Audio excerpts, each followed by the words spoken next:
بسم اللہ الرحمن الرحیم۔ السلام علیکم ورحمۃ اللہ وبرکاتہ۔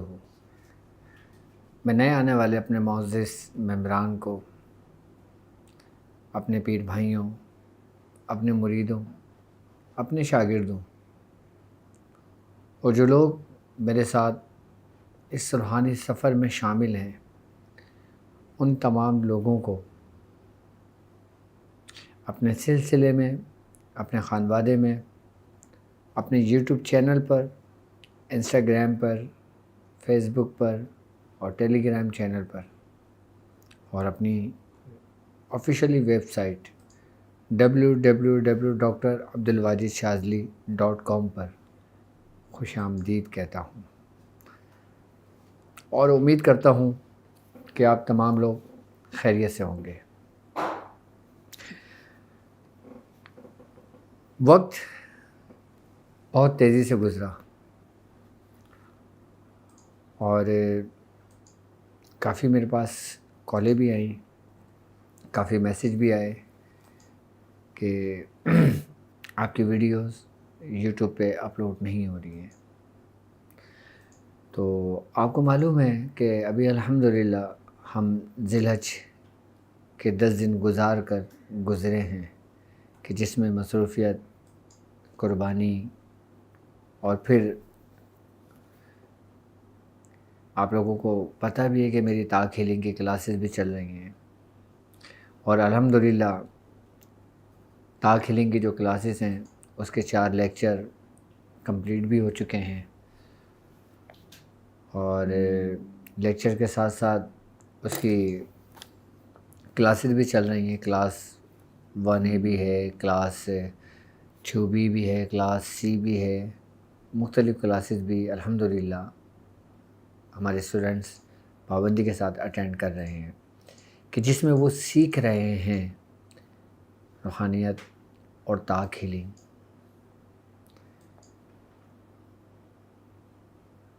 اور کئی لوگوں نے مجھ سے پرسنلی بھی پوچھا کہ آپ جو یہ کورس کر رہے ہیں، جو یہ کروا رہے ہیں، یہ کوئی خاص کورس ہے کیا؟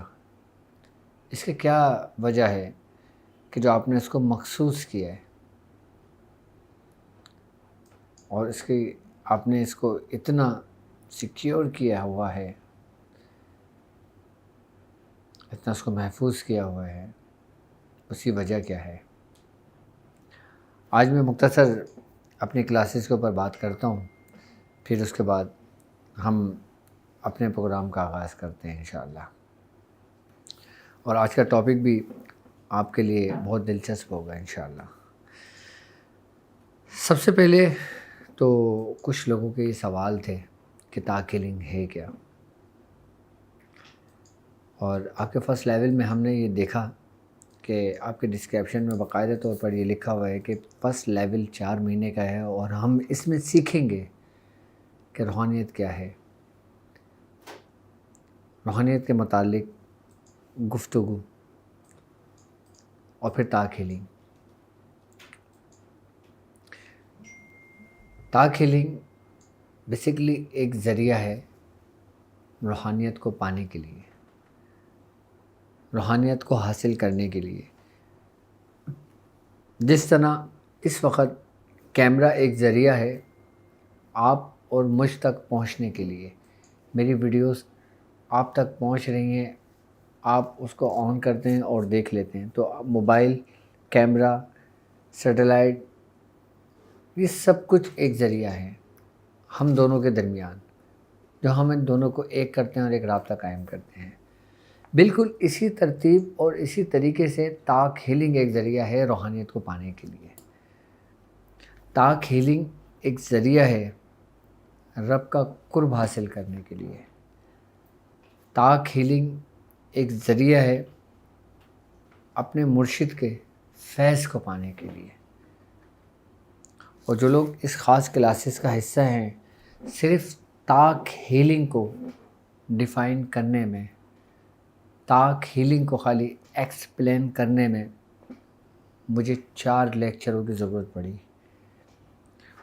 اور طاق ہیلنگ کی ڈیفینیشن اتنی ڈیپلی ہے کہ اگر میں مزید اپنے 10 لیکچر اور دوں تو شاید مجھے پھر بھی کچھ لیکچر دینے کی ضرورت پڑ جائے طاق ہیلنگ پر.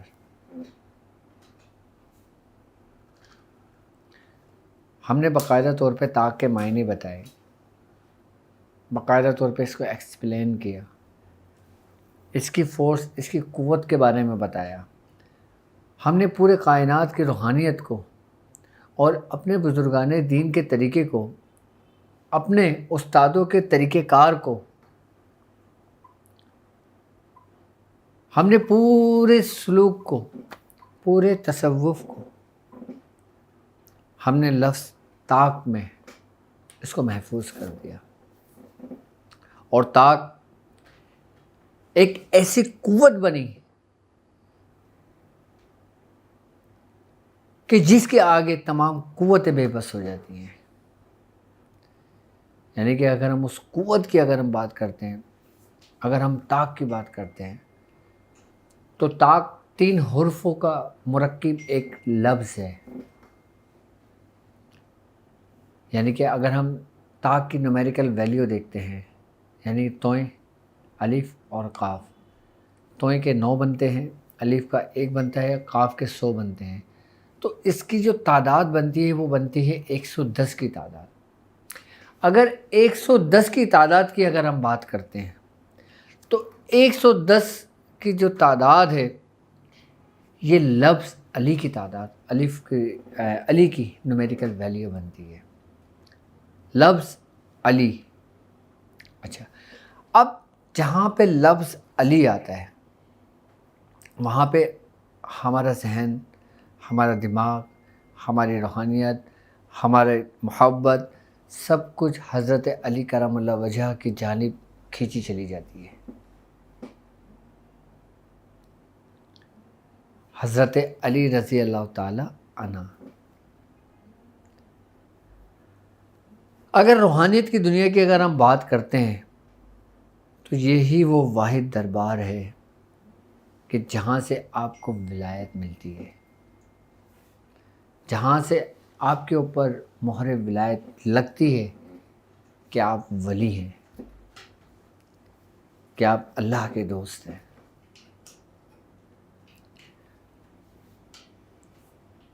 یعنی کہ وہ قوت ہے، وہ تمام قوتیں جو اپنے اندر ایک تاثیر رکھتی ہیں،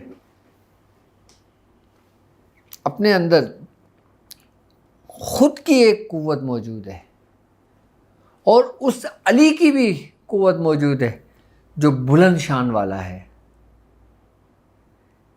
ایک علی وہ جو بلند شان والا ہے، ایک علی وہ کہ جو ان قوتوں کو سمیٹے ہوئے اپنے دستے بازو میں لے کر بیٹھا ہوا ہے. یعنی اگر ہم ناد علی کی اگر ہم بات کرتے ہیں کہ پکار اس اونچی شان والے کو جو مظہر ہے تمام عجائبات کا.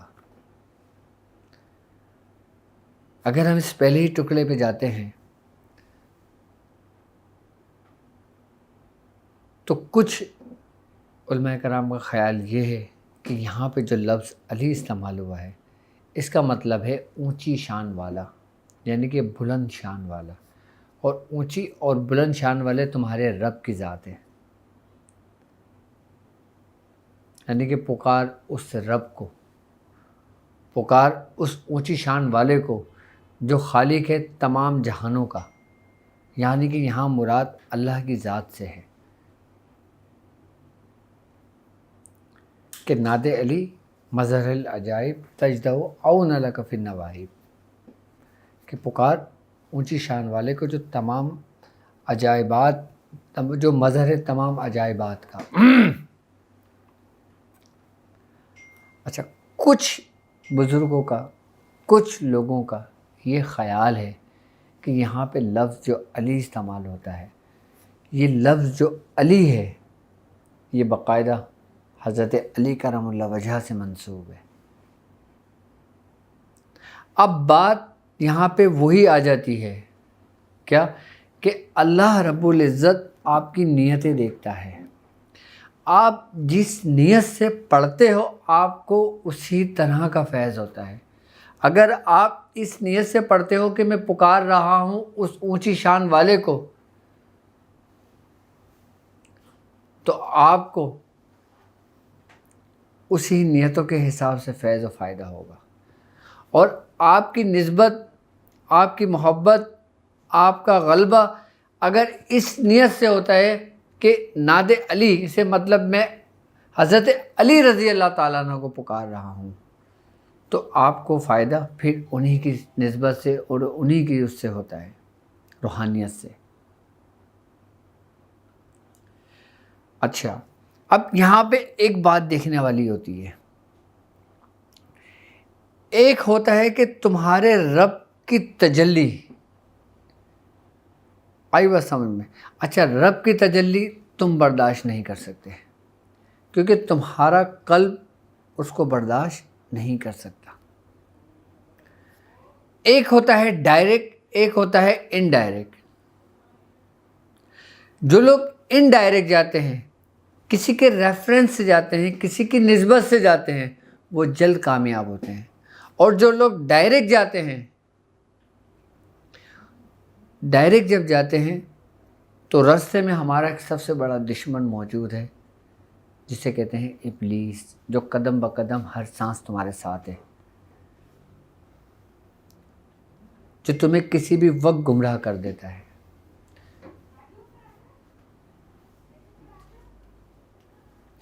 لیکن اگر آپ اس نیت سے پڑھتے ہیں،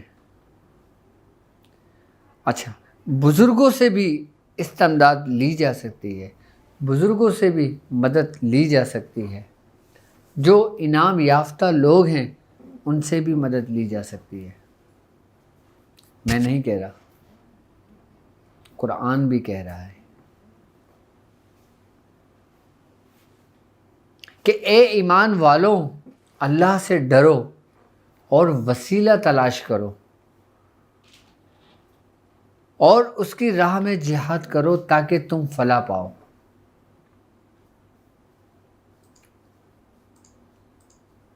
یہاں پہ جو لفظ وسیلے کا استعمال ہوا ہے، یقیناً یہی وہ وسیلہ ہے جو ہم کو ہمارے رب تک پہنچاتا ہے. اور رب تک کسی کی مدد کے بغیر نہیں پہنچ سکتے. رب کا فضل ہوگا تو تمہیں وسیلہ ملے گا، رب کی مرضی ہوگی تو تمہیں وسیلہ ملے گا، رب کی رضا ہوگی تو تمہیں وسیلہ ملے گا. یعنی کہ ہر کام میں تمہارے رب کی مرضی ہے. اور جب رب کی مرضی، رب کی رضا شامل ہوئی تمہاری نیتوں میں، تمہارے اعمال میں، تو تمہیں وسیلہ بھی ملے گا، تمہیں مدد بھی ملے گی اور تم فتح بھی پاؤ گے. لیکن اگر تم خود جانے کی کوشش کرو گے تو اس میں کوئی شک نہیں کہ تم گمراہ ہو جاؤ.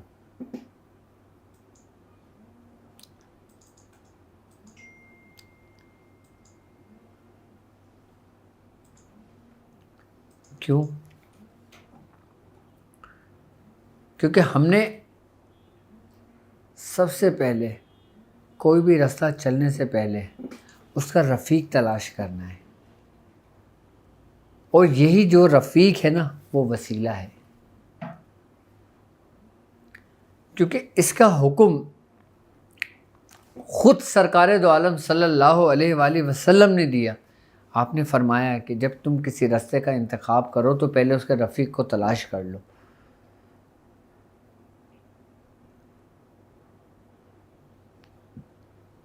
اب آپ دنیاوی معاملات میں اگر کوئی کام کرنے جاتے ہیں، کچھ کام سیکھنے جاتے ہیں، تو آپ کو استاد کی ضرورت کیوں پڑتی ہے؟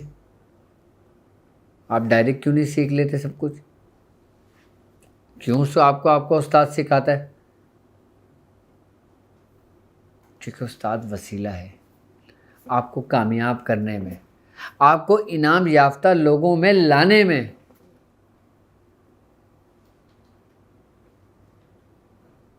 اور یہی وسیلہ آپ کا استاد بھی ہے، یہی وسیلہ آپ کے پیر و مرشد بھی ہے، یہی وسیلہ آپ کے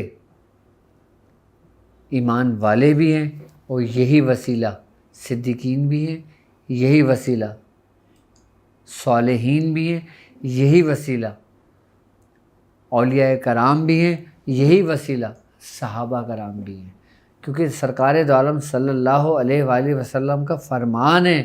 آپ نے فرمایا کہ میرے صحابہ، میرے اصحاب آسمان میں ستاروں کے مانند ہیں، اور جو کسی ایک ستارے کی بھی پیروی کرے گا وہ مجھ تک پہنچ جائے گا۔ تو یہاں پہ نعت علی میں آپ کس ستارے کی وسیلے سے، کس ستارے کی نسبت سے آپ اس مقام تک پہنچ رہے ہو جو روشنیوں کا منبع ہے؟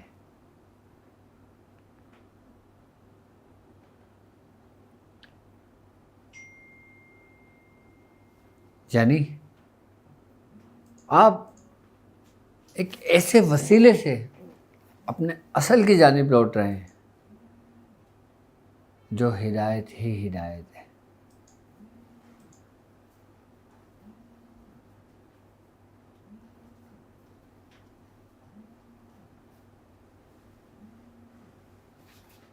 میں سمجھتا ہوں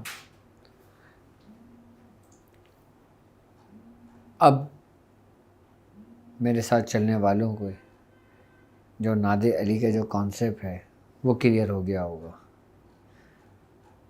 کہ آپ کوئی بھی عمل کرتے ہیں اس میں آپ کی نیتوں کا بہت بڑا عمل دخل ہوتا ہے۔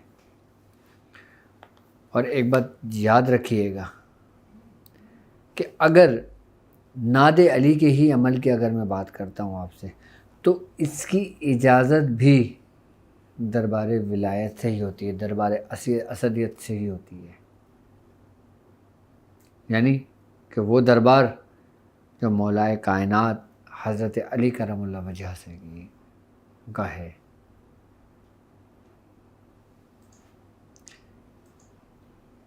اور باقاعدہ طور پر بہت بڑے بڑے بزرگ اس دعا کے صاحب دعوات گزرے ہیں، اور یہاں تک کہ بزرگان دین کو ولایت کے اعلیٰ مقام بھی اسی دعاؤں کی برکت سے ملا ہے۔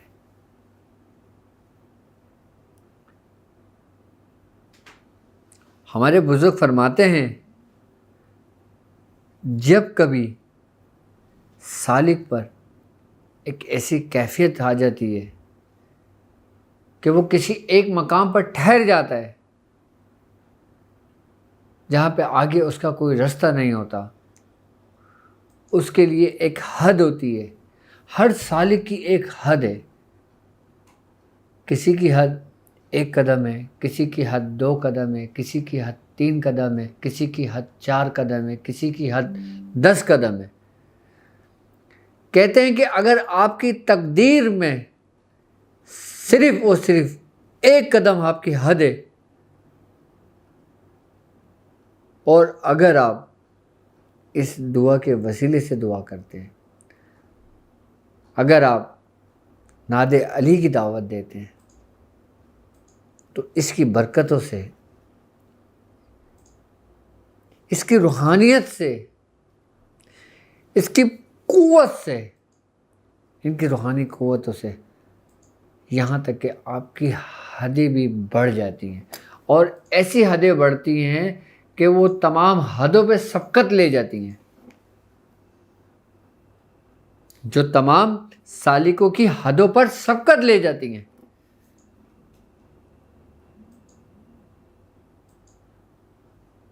نعت علی کو لوگ کیا سمجھتے ہیں؟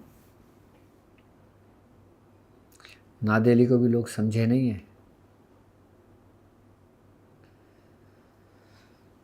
صرف نعت علی میں صرف لفظ علی کو ہی سمجھ لیں نا، ان کے لیے کافی ہے، کیونکہ جو لفظ علی ہے نا،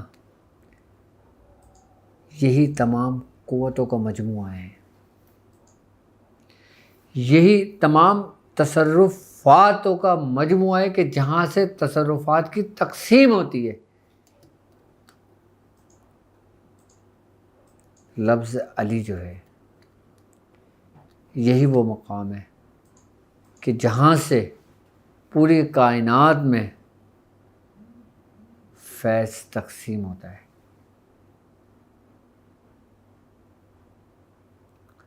کیوں؟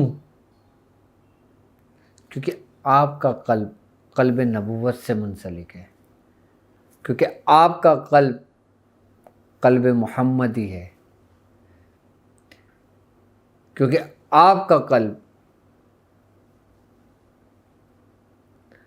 آپ کے قلب نے نبوت کے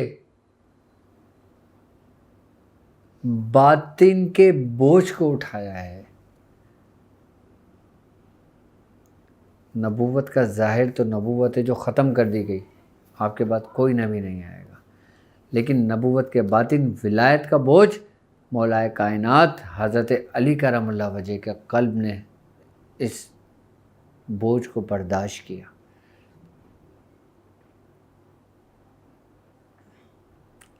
اور آپ کے قلب مبارک کی یہ شان ہے کہ ولایت کا بوجھ بھی آپ کے قلب پہ ایسا ہے جیسے رائی کے دانے کے برابر۔ کتنی وسعت ہوگی آپ کے قلب کی۔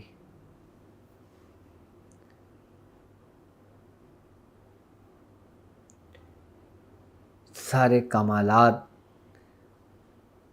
اور یہ مقام و مرتبہ آپ کو ملا صرف اور صرف دربار رسالت سے، سرکار دو عالم صلی اللہ علیہ وآلہ وسلم کی محبت سے، کیونکہ آپ وہ واحد بچے ہیں کہ جب آپ پیدا ہوئے تو آپ آنکھ نہیں کھول رہے تھے۔ جب سرکار دو عالم صلی اللہ علیہ وآلہ وسلم کو خبر ملی تو آپ پہنچے اپنے چچا کے گھر، کہا چچا مبارک ہو۔ آپ نے فرمایا ہاں میرے بیٹا ہوا ہے لیکن وہ آنکھ نہیں کھول رہا، شاید وہ نابینا ہے۔ آپ نے جب مولا کائنات حضرت علی کرم اللہ وجہ کو گود میں لیا تو آپ نے فرمایا یہ نابینا ہے یہ تو نہیں پتہ لیکن یہ کئیوں کو بینا کرے گا۔ جب آپ نے مولا کائنات حضرت علی کرم اللہ وجہ کے چہرے مبارک پر نظر ڈالی تو آپ نے فوراً آنکھیں کھول لی۔ سب سے پہلے دیکھنے والا نور سرکار دو عالم صلی اللہ علیہ وآلہ وسلم کے چہرے مبارک کا تھا، یعنی کہ حضرت علی رضی اللہ تعالی عنہ نے سب سے پہلے آنکھ کھولتے ہی جو چہرہ دیکھا تھا وہ چہرہ محمد تھا صلی اللہ علیہ محمد۔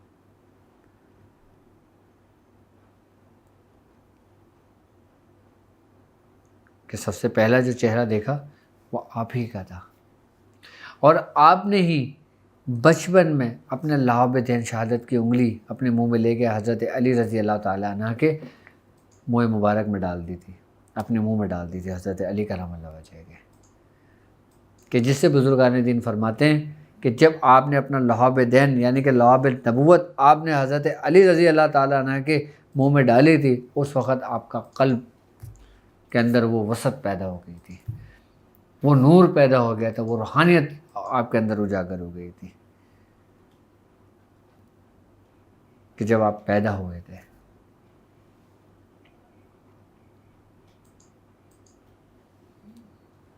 آپ کا بچپنا نبوت کے سائے میں گزرا، آپ کی جوانی نبوت کے سائے میں گزری، آپ کا انتہائی وقت بھی نبوت کے سائے میں گزرا، اور آج بھی آپ کا دربار نبوت کے سائے میں ہی ہے، یعنی کہ آپ کی ابتدا بھی نبوت کا سایہ تھا، آپ کی انتہا بھی نبوت کا سایہ ہے۔ نبوت کا سایہ سرکار دو عالم صلی اللہ علیہ وآلہ وسلم۔